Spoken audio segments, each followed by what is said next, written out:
2 ఎకరాల 20 గుంటలు ఉంటుంది ల్యాండ్. దీంట్లో మక్కేసారు. రాగపూర్కు దగ్గర ఉంటుంది. రాగపూర్కు ఒక 2 కిలోమీటర్ల దూరంలో ఉంటుంది ఈ ల్యాండ్.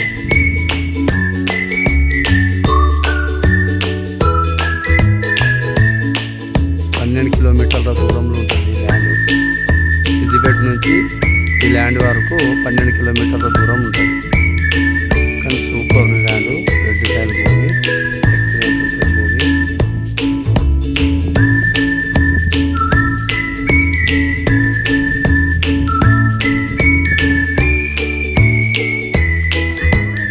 మక్కసేనుకు తవ్వున్నది, పర్ఫెక్ట్ తవ్వున్నది. డాక్యుమెంట్లు కూడా క్లియర్గా ఉన్నాయి. రైతు దగ్గర ఉన్నది. ఇది 2 ఎకరాల 20 గుంటల చిల్లర ఉంటుంది. రైతు దగ్గర ఉన్నది. ఈ మక్క చూడవచ్చు. మొత్తం పొలం అవుతుంది, మక్క అవుతుంది. దీంట్లో బోర్ ఉన్నది. బోర్ కూడా ఉన్నది.